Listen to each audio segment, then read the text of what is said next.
Morning everyone. আজকে তোমাদেরকে নিয়ে এসেছি একটা নতুন একটা জায়গায়।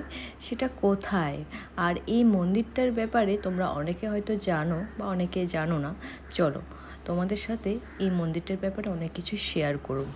সো আজকে আমরা চলে এসেছি পুরী জগন্নাথ দেবের মন্দিরে। সেটা হলো কলকাতাতে, লোকেশন হলো খিদিরপুরে। আর দেখো হলো এই জায়গাটা হলো জুতো রাখার জায়গা। গিয়ে চলো ভিতরে ঢুকা যাবে। জুতো রাখার জায়গা হলো এখানে।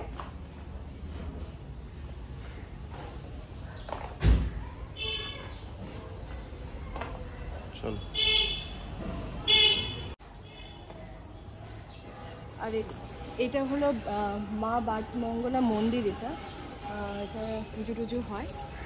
চলো একবার ভিতরে ঢুকা যাক।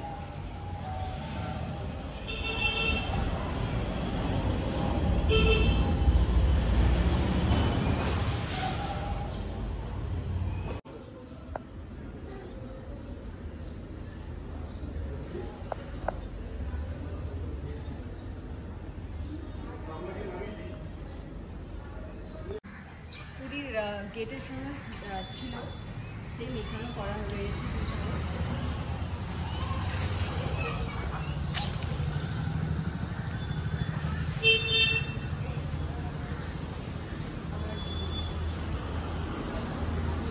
আর এই জায়গাটার মধ্যে যোগ্য হয়। এই জায়গাটার মধ্যে এখানে ধূপকাঠি প্রদীপ জ্বালানোর জন্য জায়গা রয়েছে নিচে। আর সব থেকে মোস্ট ইম্পর্টেন্ট দেখো, পুরীর জগন্নাথ দেবের মন্দিরে যেরকম রয়েছে সেম টু সেম এখানেও রয়েছে।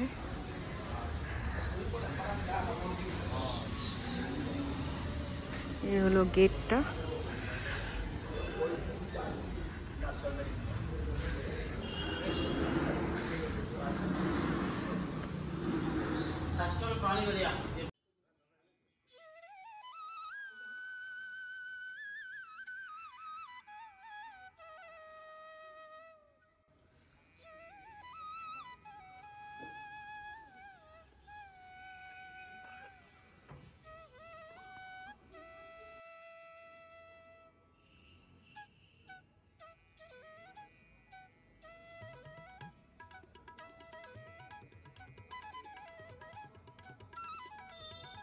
কিছুদিন আগে পয়লা বৈশাখ ছিল। সেই পয়লা বৈশাখের উপলক্ষে এই মন্দিরটা খুব সুন্দরভাবে সাজিয়েছে। তার কিছুটা অংশ তোমাদের সামনে তুলে ধরলাম। কেমন লাগছে অবশ্যই কমেন্ট করে জানাবে।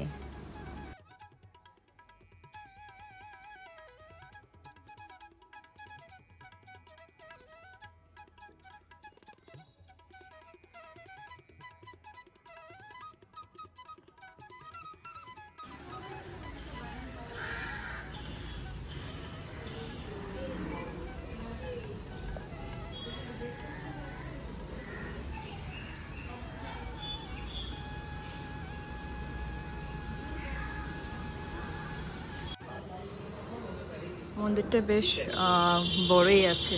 আর এটা হলো অতিথি নিবাস, এখানে বসে থাকতে পারবে। অনেক বিশাল বড় জায়গা। আর এদিকটা হলো বাথরুম আছে, চেয়ার আছে। এখানে অনুষ্ঠানও হয়। সব ডিটেলস তোমাদের সাথে শেয়ার করব আস্তে আস্তে। আগে এইখানে বসার জায়গাটা দেখো কত বড়। আর তার পাশে দেখা যাচ্ছে ওই রুমটা হলো খাওয়ারের জায়গা।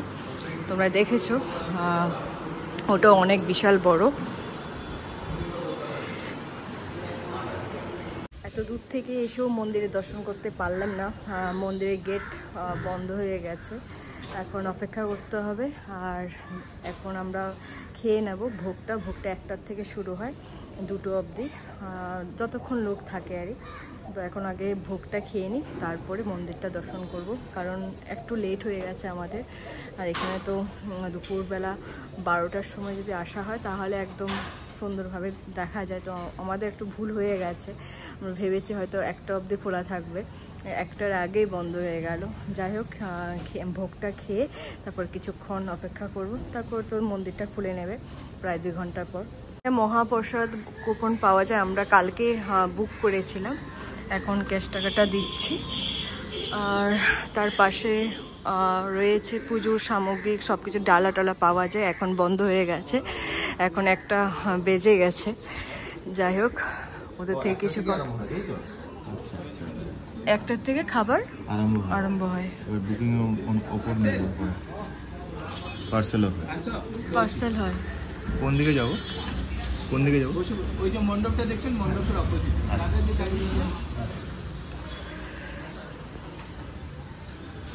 তো আমাদের হাতে চলে এসেছে মানি রিসিপ্ট, এটা ভোগের জন্য।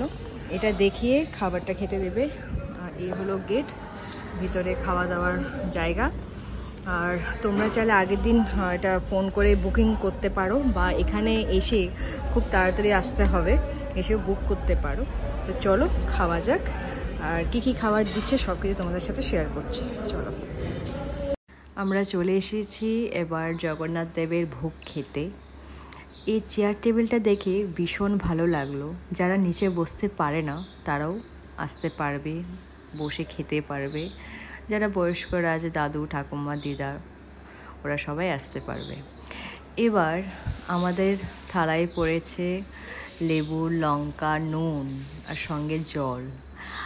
এখন প্রথম স্টার্টিং দেওয়া হচ্ছে পোলাও, তারপর ডাল, ভাত। প্রত্যেকটা খাবার এত টেস্টি ছিল না। সবজি, এই সবজিটা দারুণ খেতে ছিল, নারকেল দিয়ে করেছিল। তারপর ছিল পটল আলুর তরকারি। আর এই গরমে আমের চাটনিটা খেয়ে পুরো মুগ্ধ হয়ে গেলাম। তারপর পায়েস। সত্যি প্রত্যেকটা খাবার খুবই ভালো খেয়েছি। তো দাদার সাথে কথা বলা যাক।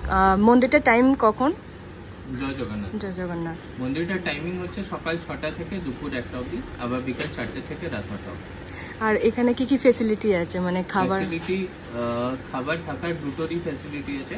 যদি আপনি ভোগ খেতে চাইছেন তো একদিন আগে ফোন করে বুকিং করে নেবেন। সেম রুমের জন্যও একই জিনিস, একদিন আগে ফোন করে বুকিং করতে হয়। এখানে বসে খেলে 150 টাকা, আর পার্সেল নিয়ে গেলে 180 টাকা করে পড়ে। আচ্ছা। আর ভোগে অন্ন থাকে, পোলাও থাকে, 2 রকমের তরকারি থাকে, পায়েস থাকে, চাটনি থাকে। আর এখানে কি কোনো অনুষ্ঠান করানো হয়? মানে সব জিনিসের অনুষ্ঠান হয়, শ্রাদ্ধ থেকে নিয়ে বিয়ে অবধি আপনি করাতে পারেন, বাচ্চার জন্মদিন। আচ্ছা, উপনয়ন সব, মানে খাবার দাবার এখানে সব। আচ্ছা। আর মন্দিরের মানে স্পেশালিটি টুনি কি আছে? আমাদের এখানে হল আছে। আপনারা যদি বিয়ের অনুষ্ঠানের জন্য হল টল চাইবেন তো আমরা হল, মণ্ডপ এগুলো আমরা দিই। আর থাকা টাকা যাবে? রুমের অ্যাভেলেবেল আছে আমাদের কাছে থাকা। AC non AC? 800 rupees non AC, 1200 AC. আচ্ছা, থ্যাংক ইউ। জয় জগন্নাথ। সো আমরা এখন বেরিয়ে যাচ্ছি। শুনলে দাদা সব টাইমিং বলে দিয়েছে। আজকে আমরা আর মন্দির দর্শন করতে পারলাম না, একটু মন খারাপ লাগছে, বাট পরের বার নিশ্চয়ই মন্দির দর্শন করতে পারবো। আর আজকের এই ব্লগটাকে এখানে এন্ড করলাম। যদি তোমাদের কিছু ভালো লেগে থাকে please do subscribe and share. কালকে আবার দেখা হচ্ছে নতুন ব্লগ নিয়ে। টাটা।